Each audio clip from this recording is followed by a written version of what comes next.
ನಮಸ್ತೆ ಎಲ್ರಿಗೂ ಶುಭೋದಯ.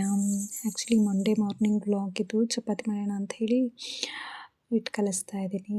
ನಾನು ಯಾವಾಗಲೂ ಗೋಧಿ ತಂದು ಬಿಡಿಸ್ಕೊಂಡು ಮಾಡುವಂಥದ್ದು. ಸ್ವಲ್ಪ ಉಗುರು ಬೆಚ್ಚಿರೋ ನೀರನ್ನು ಕಾಯಿಸಿ ಅದರಲ್ಲಿ ಕಲಸೋದ್ರಿಂದ ಚಪಾತಿ ತುಂಬ ಸಾಫ್ಟಾಗಿ ಚೆನ್ನಾಗಿ ಬರುತ್ತೆ. ಸೊ ಚಪಾತಿ ಹಿಟ್ಟು ಕಲಸಿಟ್ಬಿಟ್ಟು ಅದಕ್ಕೆ ಕ್ಯಾಪ್ಸಿಕಮ್ ಗೊಜ್ಜು ಮಾಡ್ಕೊಳ್ಳೋಣ ಅಂತ ಮಾಡ್ಕೊತಾ ಇದ್ದೀನಿ. ಎಣ್ಣೆ, ಸಾಸಿವೆ, ಮೆಣಸಿನ್ಕಾಯಿ, ಈರುಳ್ಳಿ, ಕ್ಯಾಪ್ಸಿಕಮ್, ಟೊಮೊಟೊ ಹಾಕ್ಕೊಂಡು ಫ್ರೈ ಮಾಡ್ಕೊಳ್ಳೋವಂಥದ್ದು.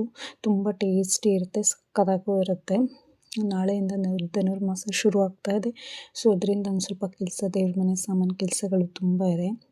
ಅದಕ್ಕೆ ಮಸಾಲೆಗಾಗಿ ಕಾಯಿ, ಕಡಲೆ, ಈರುಳ್ಳಿ, ಟೊಮೊಟೊ, ಒಂದು ಸ್ವಲ್ಪ ಬೆಳ್ಳುಳ್ಳಿ ಹಾಕ್ಕೊಂಡು ನೀಟಾಗಿ ಒಂದು ಸ್ವಲ್ಪ ತರಿಯಾಗಿ ಪೇಸ್ಟ್ ಮಾಡ್ಕೊಳ್ಳೋವಂಥದ್ದು. ಪೇಸ್ಟ್ ಮಾಡ್ಕೊಂಡು ಇದಕ್ಕೆ ಒಂಚೂರು ಒಗ್ಗರಣೆಗೆ ಅರಿಶಿನ, ಒಂಚೂರು ಅಚ್ಚ ಖಾರದ ಪುಡಿ ಮತ್ತು ನಾವು ರುಬ್ಬಿಟ್ಕೊಂಡಿದ್ವಲ್ಲ ಪೇಸ್ಟು, ಆ ಪೇಸ್ಟ್ನ ಹಾಕ್ಕೊಂಡು ಸ್ವಲ್ಪ ವಾಟರ್ ಹಾಕ್ಕೊಂಡು ಒಂಚೂರು ಮರಳಿಸ್ಕೊಳ್ಳೋ ಅಂಥದ್ದು.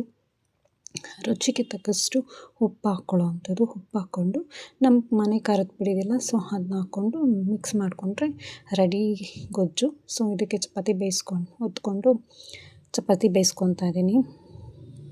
ಎಷ್ಟೇ ಬೇಗ ಕೆಲಸಗಳು ಮಾಡಿದ್ರೂ ಟೈಮ್ ಮಾತ್ರ ಫಾಸ್ಟಾಗಿ ಓಡ್ತಾ ಇರುತ್ತೆ ಮಾರ್ನಿಂಗು. ಚಪಾತಿ ಗೊಜ್ಜು. ಸೊ ನನ್ನ ಮಗನಿಗೆ ಲಂಚ್ ಬಾಕ್ಸ್ ರೆಡಿ ಮಾಡಿಬಿಡೋಣ ಅಂತ ಹೇಳಿ ಅವನಿಗೆ ಲಂಚ್ ಬಾಕ್ಸನ್ನು ರೆಡಿ ಮಾಡ್ತಿದ್ದೀನಿ.